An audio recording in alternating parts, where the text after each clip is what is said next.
नमस्कार दोस्तों, मिश्रा आपके अपने परिवार ट्राई स्टार में स्वागत करता हूं। आशा करता हूं बच्चे आप सभी लोग बहुत अच्छे होंगे, एक अपनी बेहतरीन तैयारी कर रहे होंगे।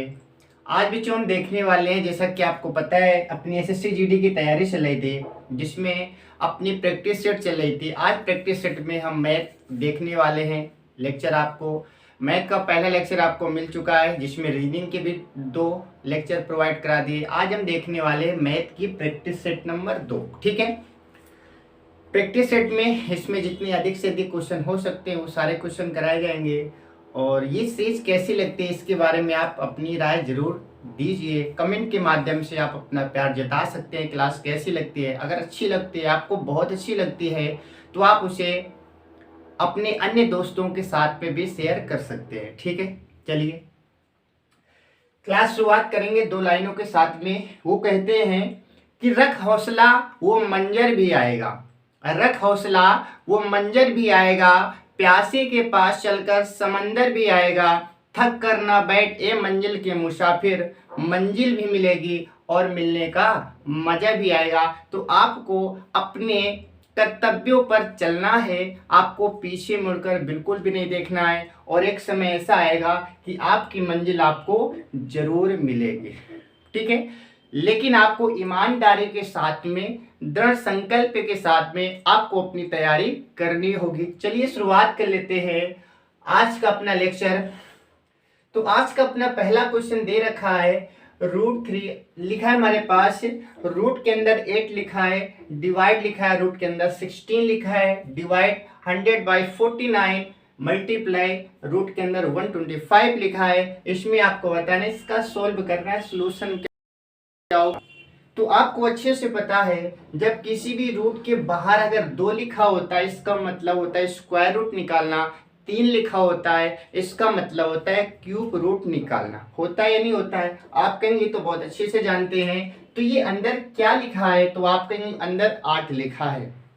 अंदर क्या लिखा है? 8 लिखा है। ये 8 किसका होता है क्यूब? तो आप कहेंगे 2 का क्यूब होता है। 2 का क्यूब क्या होता है? आप कहेंगे 8 होता है। यानी कि जब भी क्यूब रूट निकालना होता है तो आपको 3-3 के पेयर बनाने होते हैं। स्क्वायर रूट में आप 2-2 के पेयर बने हैं, तो आप कहेंगे सर यहां से हम 2 निकाल सकते हैं। आप कहेंगे सर यहां से हम 2 निकाल सकते हैं।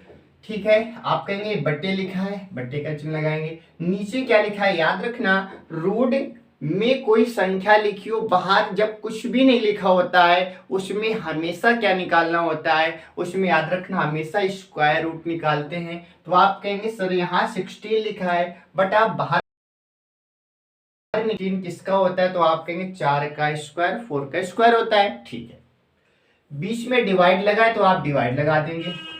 यहाँ पर 100 लिखा है, बटे आप कहेंगे 49 का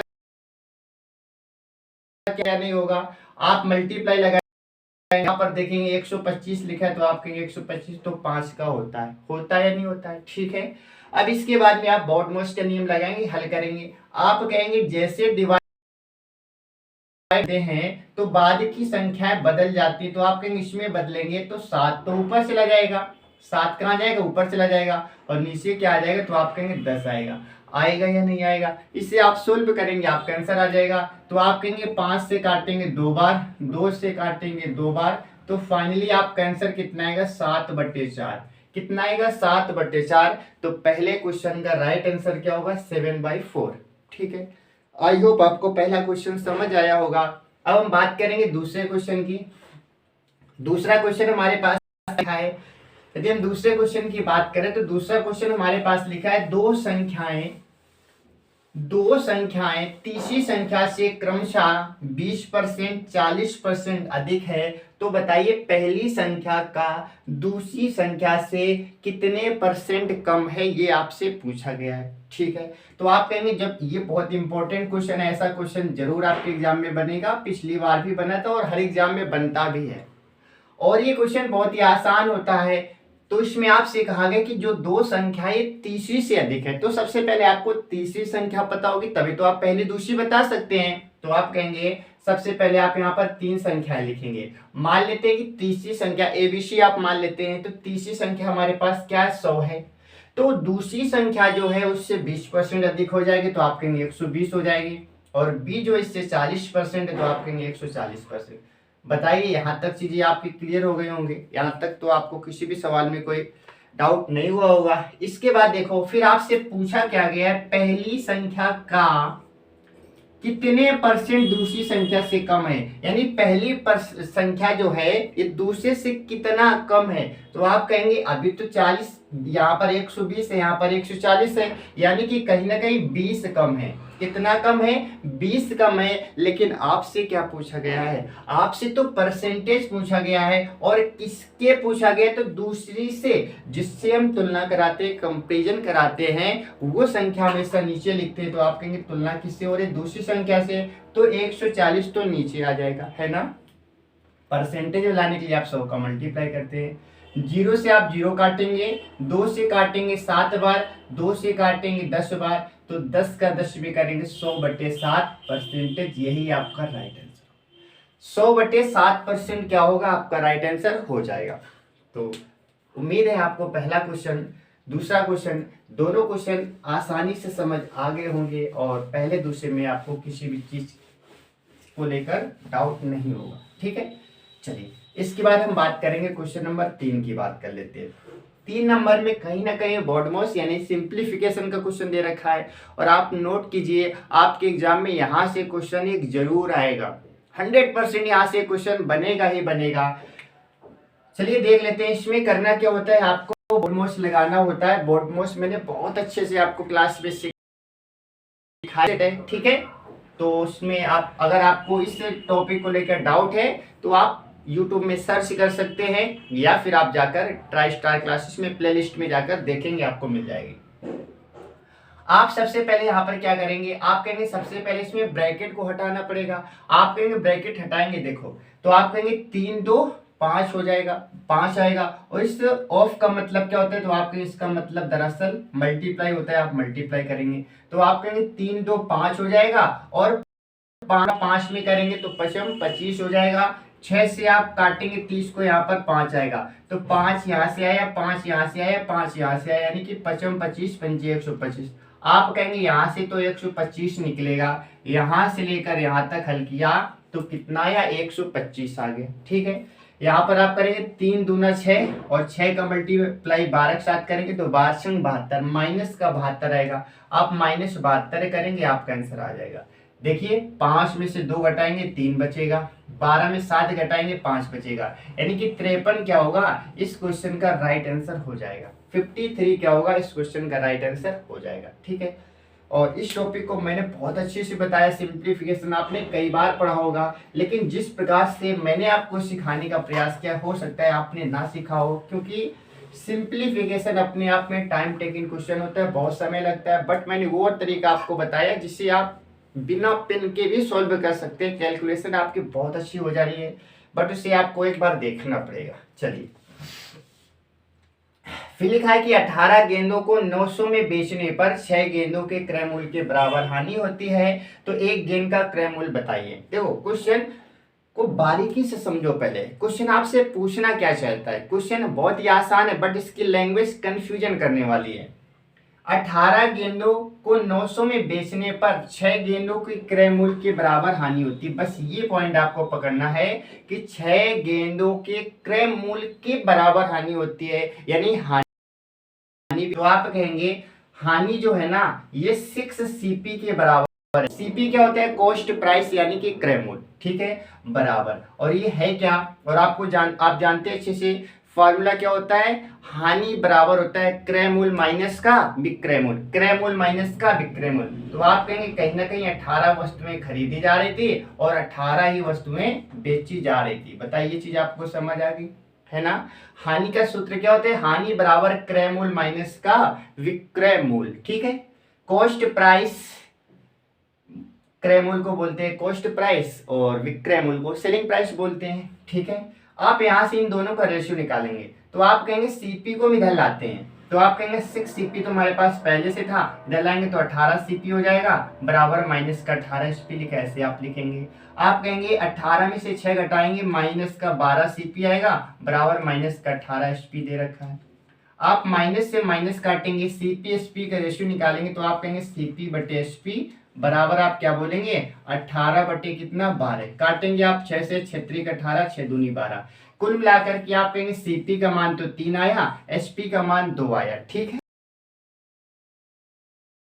बाद में लिखा था 18 गेंदों को 900 में बेचने पर यानी विक्रय मूल्य है। तो जब 18 गेंदों को 900 में बेच रहे हैं तो एक को कितने में बेच रहे होंगे, तो आप कहेंगे 18 पंचे 90, यानी कि एक गेंद को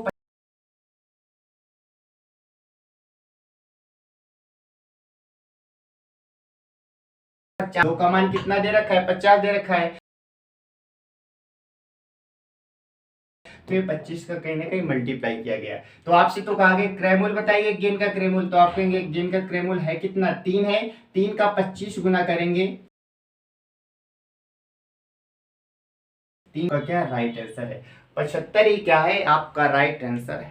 ठीक है, अच्छा क्वेश्चन था, इंपॉर्टेंट क्वेश्चन था, और ऐसे क्वेश्चन एग्जाम में आते हैं तो कहीं ना कहीं हमें डाउट रहता है, और ऐसे क्वेश्चन या तो आप छोड़ देते हैं या फिर आप जल्दबाजी में ऐसे क्वेश्चन गलत कर देते हैं। ठीक है, तो आपको उन चीजों से बचना है, आपको समझना है कि क्वेश्चन का अर्थ क्या है, क्वेश्चन हमसे क्या पूछना चाहता है। नेक्स्ट क्वेश्चन की बात कर लेते हैं। आज का क्वेश्चन नंबर 5 की यदि हम बात करें, 5 में आपसे पूछा गया है एक्स एक काम को 16 दिन में, एक्स एक काम को 16 दिन में, यानी कि एक्स एक काम को 16 दिन में कर सकता है। ठीक है, कर सकता है। वाई द्वारा कार्य कितने दिनों में कर सकता है, वाई द्वारा कार्य कितने दिनों में,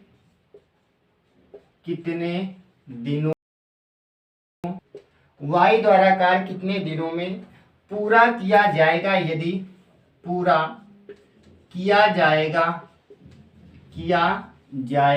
यदि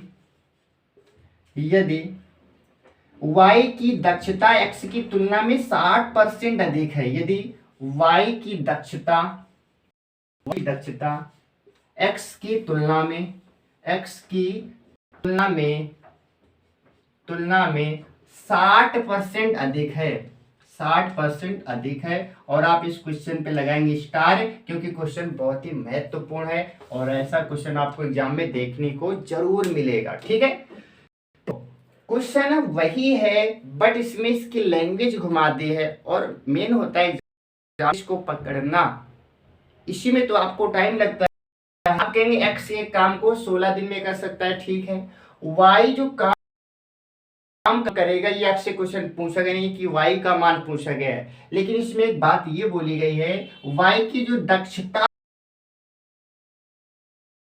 है वो क्या है x की तुलना में 60% अधिक है, यानी कि यहाँ पर x है यहाँ पर y है, x की तुलना में कौन अधिक है, तो आप कहेंगे y। अगर x यहाँ पर 100 होगा तो y इससे 60 अधिक है, यानी कि 160 होगा या नहीं होगा, आप कहेंगे बिल्कुल। 0 से आप 0 काटेंगे, 2 से काटेंगे 5 बार, 2 से काटेंगे 8 बार। कुल मिलाकर इनकी क्षमता का रेशियो कितना है, क्या होता है समय, तो समय का रेशियो तो क्षमता का रेशियो आ गया। अगर हम आपसे टाइम पूछे तो टाइम आप कहेंगे उल्टा हो जाएगा, 8 और 5 का आ जाएगा, आएगा या नहीं आएगा।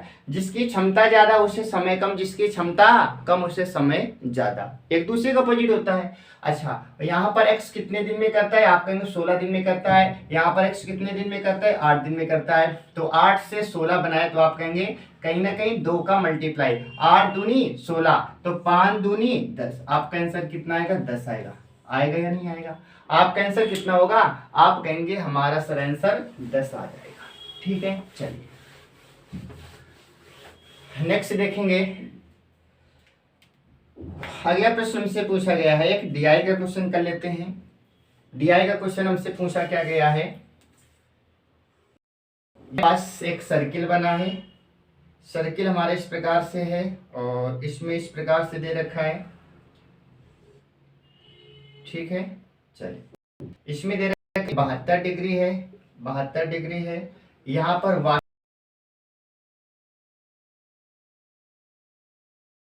4 डिग्री है, और ये कार का है दे रखा है, कार यहाँ पर है, 125 120 दे रखा है 120, और यहाँ पर किसकी बात है, ये बस की बात है। ये 72 डिग्री किसकी बात है, स्कूटर की बात है। ठीक है, ये हमारे पास तो दे रखा है। अब क्वेश्चन आपसे 3 क्वेश्चन पूछेंगे, कौन सा? पहला क्वेश्चन, एक साथ तीनों क्वेश्चन लिखेंगे। पहला क्वेश्चन है पैदल चलने वाले लोगों का कोण बताना है।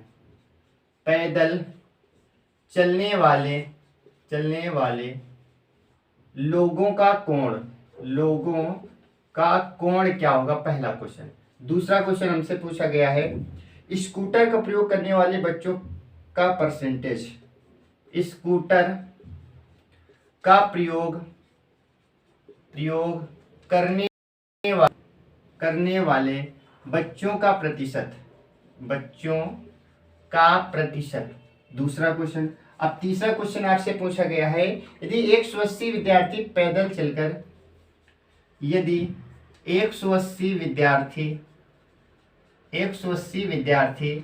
पैदल चलकर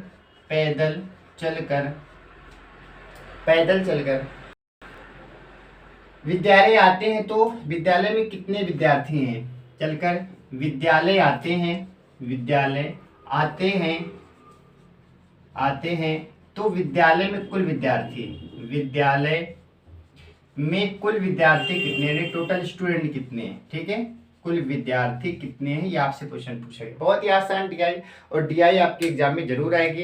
यहाँ से 2 क्वेश्चन तो आएंगे ही आएंगे। ठीक है, देखो सबसे पहले पैदल चलने वाले कोणों को, आपको पता है किसी भी सर्कल का मान कितना होता है, 360 होता है। कितना होता है, 360 होता है। जब इन सबका दे रखा है तो इन सबको जोड़कर 360 से घटाएंगे तो पता चल जाएगा। आप कहेंगे टोटल तो 360 होता है, 360 में से इन सबको जोड़ेंगे तो इसका निकल आएगा। तो आप कहेंगे 2 4 6 आप लिखेंगे, और 7 2 9 9 2 11, हासिल 1 आपके पास, 1 1 2, यानी कि सबका जोड़ कितना आया, 216 आया। घटा देंगे तो अब तीसरे का निकल आएगा। आप कहेंगे 10 में से 6 घटाएंगे 4 बचेगा, और यहाँ पर 5 आया,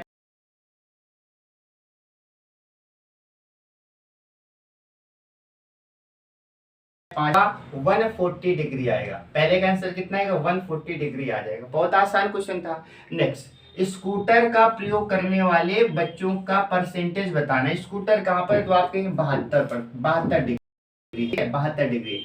जब डिग्री में दे रखा हो तो याद रखना टोटल, देखो कितने परसेंट, यानी कि इस 360 में से 72 डिग्री ऐसे बच्चे हैं जो स्कूटर के यूज करते हैं। किसमें से, 360 में से। तो आप नीचे में 60 लिखेंगे। परसेंटेज मिलाने के लिए आप किसका मल्टीप्लाई करते हैं, 100 का मल्टीप्लाई करते या नहीं करते हैं। आप कहेंगे कि इसे काटेंगे 36 एकम 36, 36 दूना 72, 2 से काटेंगे 5 बार, 5 से काटेंगे 20 बार, तो कुल मिलाकर आपका आंसर कितना है, 20% आएगा। इसका आंसर कितना आएगा, तो आप कहेंगे इसका आंसर तो 20% आ जाएगा। आएगा या नहीं आएगा? ठीक है, चलिए तीसरा क्वेश्चन देख लेते हैं। तीसरा क्वेश्चन आपसे कहा गया है, तीसरा क्वेश्चन आपसे क्या पूछा गया है, तीसरे क्वेश्चन में आपसे कहा गया है यदि 180 विद्यार्थी पैदल चलकर विद्यालय जाते हैं, पैदल चलकर जाते हैं, ठीक है, 180 विद्यार्थी। अच्छा, यहाँ पर बच्चे कितने थे, आप कहेंगे 144 थे, 144 थे। और तो बताइए विद्यालय में कुल कितने हैं, तो आप कहेंगे यहाँ पर डिग्री में कितना दे रखा था, 144 डिग्री। ये किसके बराबर है, तो आप कहेंगे ये बराबर है किसके, 180 के बराबर है। किसके बराबर है, 180 के। आपसे कहा गया कि कुल विद्यार्थी बताइए, टोटल बताइए, तो टोटल तो 360 होता है। आप यहाँ पर क्या करेंगे, 360 डिग्री का मान निकालेंगे। 360 का मान निकालेंगे तो आप कहेंगे 180 गुणा 360 बटे कितना करेंगे, 144 करेंगे। इसे आप हल करेंगे, आपका आंसर आ जाएगा। ठीक है, इसे आप हल करेंगे और फाइनली आपका क्या होगा, आपका जो भी आंसर होगा आपका आंसर आ जाएगा। उम्मीद है आपको यहाँ तक किसी भी सवाल में दिक्कत नहीं हुई होगी। इसके बाद देखेंगे नेक्स्ट क्वेश्चन। अगला सवाल आपसे क्या पूछा गया है उसकी हम चर्चा कर लेते हैं। नेक्स्ट हमसे पूछा गया है क्वेश्चन नंबर 7 की बात करें हम, लिखा है 400 मीटर लंबी ट्रेन, 400 मीटर लंबी ट्रेन, 400 मीटर लंबी ट्रेन एक 300 मीटर लंबे पुल को, एक 300 मीटर लंबे पुल को, 300 मीटर लंबे पुल को 70 सेकेंड में पार करती है, 70 सेकेंड में पार करती है, पार करती है, 70 सेकेंड में पार करती है। ठीक है, तो ट्रेन की गति बताइए किलोमीटर प्रति घंटा में। तो ट्रेन की गति यानी कि स्पीड बतानी, लेकिन किस में बतानी है? किलोमीटर प्रति घंटा में आपसे पूछा गया। ठीक है, कर लेते हैं, बहुत ही आसान है। तो देखो लिखा है 400 मीटर एक लंबी ट्रेन है, एक 300 मीटर लंबे पुल को पार करती है। तो याद रखना, जब भी ट्रेन किसी को पार करते हैं तो खुद की लंबाई प्लस जिसे पार करती है उसकी लंबाई को पार करती है। तो आपसे स्पीड पूछी गई, आप जानते हैं स्पीड बराबर क्या होता है? चाल बराबर दूरी बटे समय। दूरी हमारे पास 300 ये है और 200 400 ये हमारे पास, तो 4 3 700 हो जाएगी। कितनी हो जाएगी? 700 आ जाएगी। और समय कितना है? 70 सेकेंड। 0 से 0 काटेंगे, 10 से काटेंगे 7, यानी 7 से काटेंगे 70 को तो 10 बार कटेगा। ये तो मीटर प्रति सेकंड आ गया, लेकिन आपसे तो कहा गया है आप बदलेंगे किसे? किलोमीटर प्रति घंटा में। आप जानते हैं किलोमीटर प्रति घंटा में बदलने के लिए आप 18/5 का मल्टीप्लाई करते हैं, 5 से काटेंगे 2 बार, 18 दूनी 36, तो आपका आंसर कितना आएगा? 36 किलोमीटर प्रति घंटा। तो उस गाड़ी की स्पीड क्या है? तो आप कहेंगे 36 किलोमीटर घंटा उस ट्रेन की क्या है? स्पीड हो जाएगी। ठीक है, स्पीड हो जाएगी। नेक्स्ट बात करेंगे अगले प्रश्न की। फिर आपसे पूछा गया है क्वेश्चन नंबर 8 की बात करें हम। लिखा है एक व्यक्ति ने एक वस्तु को एक व्यक्ति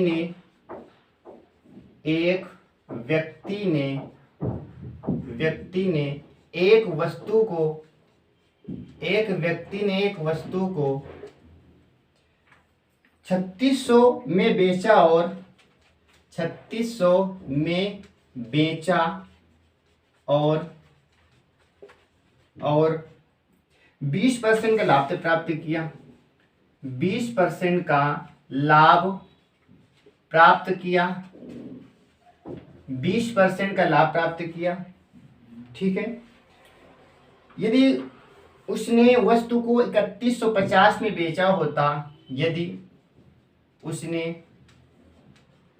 वस्तु को 3150 रुपए में बेचा होता,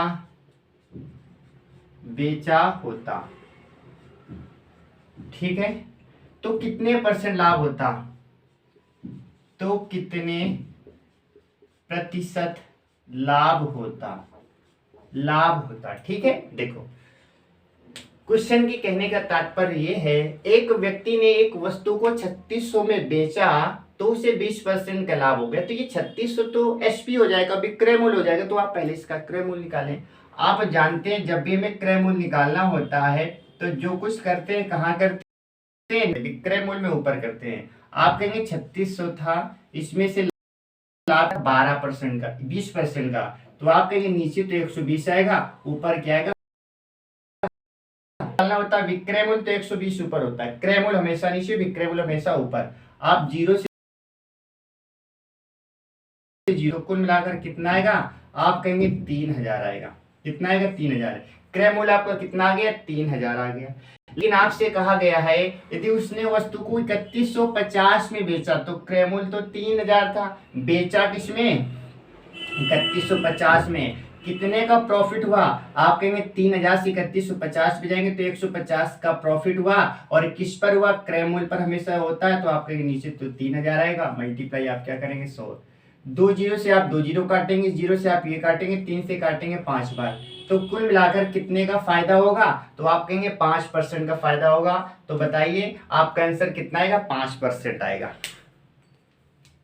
आपका आंसर कितना आएगा? तो आप कहेंगे आपका आंसर आ जाएगा 5% आ जाएगा। ठीक है, चलिए उम्मीद है आपको ये भी क्वेश्चन समझ आया होगा। इसके बाद हम बात करेंगे नेक्स्ट क्वेश्चन की। अगले सवाल के लिए हम बात करें तो आपसे फिर पूछा गया है क्वेश्चन नंबर 8 की बात कर लेते हैं। 8 नंबर हो चुका है, 9 की बात करते हैं। ठीक है, 9 नंबर में लिखा है,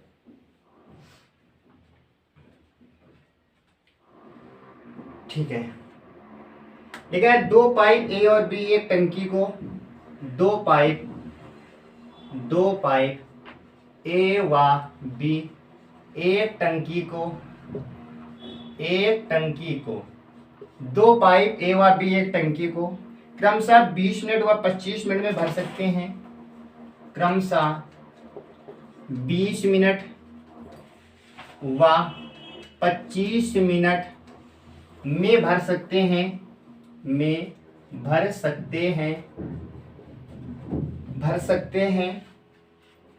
ठीक है, दोनों खुले होते हैं, भर सकते हैं, दोनों खुले होते हैं, लेकिन दोनों खुले होते हैं,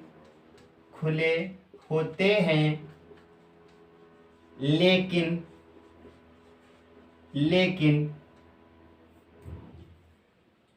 बी 5 मिनट बाद बी 5 मिनट बाद बंद हो जाता है। बी 5 मिनट बाद बंद हो जाता है, 5 मिनट बाद ये बंद हो जाता है। ठीक है, तो टंकी को पूरा भरने में कितना समय लगेगा? ठीक है, तो टंकी को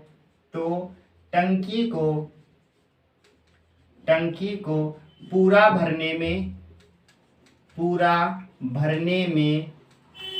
कितना समय लगेगा?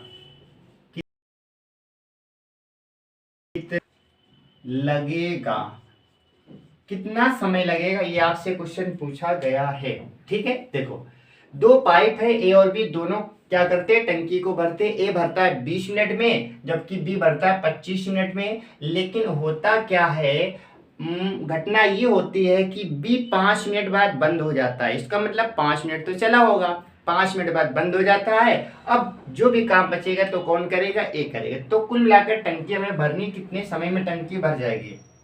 आप कहेंगे ए कितने मिनट लेता है? 20 मिनट लेता है। बी कितने मिनट लेता है? तो आप कहेंगे 25 मिनट लेता है। इन दोनों का आप एलसीएम निकालेंगे तो कितना आएगा? 100 आएगा। 20 से काटेंगे तो 5 बार कटेगा, और 25 से काटेंगे तो 4 बार कटेगा। ठीक है, यहाँ तक कोई दिक्कत नहीं। बी 5 मिनट बाद बंद हो जाता है, इसका मतलब बी ने 5 मिनट तो काम किया होगा, तो बी ने अपना काम कितना कर दिया होगा? 5 चौको 20, यानी कि बी ने कहीं ना कहीं 20 लीटर तो भर दिया होगा। तो टोटल टंकी थी 100 की, 100 में से 20 तो हो चुका है। किसने भी किया? बी ने किया। किसने किया? बी ने। तो कहीं ना कहीं 80 लीटर अकेले किसने भरा होगा? ए ने भरा होगा। जब 5 मिनट तक बी लगा रहता है तो बी ने तो 5 के हिसाब से काम 5 मिनट लगाए, और 4 के हिसाब से काम करे, तो 5 चौको 20, यानी कि 20 लीटर पानी भर दिया होगा। इसके बाद बी का काम खत्म। तो जो शेष पानी बचा कौन भरेगा? ए भरेगा। शेष पानी कितना बचा? 80 बचा। और भरेगा कौन? ए भरेगा। ए की क्षमता क्या है? 5 है, 5 के हिसाब से भरेगा। 16 बचा, ये सी। तो आपका आंसर कितना आएगा? 16 मिनट आएगा। आपका आंसर कितना आएगा? 16 मिनट आएगा। तो इस क्वेश्चन का राइट आंसर क्या होगा? 16 मिनट, यानी कि 16 मिनट में वो टंकी भर जाएगी। 16 मिनट में वो टंकी भर जाएगी। ठीक है, उम्मीद है आपको आज की क्लास अच्छी लगी होगी, है ना। और आज के साथ में ये आज की हमारी प्रैक्टिस सेट यही समाप्त होती है। अब क्लास कैसी लगी है इसके बारे में आप अपनी राय जरूर करें। क्या इस सीरीज को ये सीरीज ऐसे चलती रहेगी, और यदि आपको अच्छा लगा तो, बट नहीं अच्छा लगा तो फिर क्या होगा, इस सीरीज को यहीं पर ड्रॉप कर दिया जाएगा, क्योंकि ये सब आपके लिए हो रहा है, और आपके लिए हो रहा है तो आपका भी फर्ज बनता है। ठीक है, तो चलिए, उम्मीद है आपको क्वेश्चन अच्छे लगे होंगे।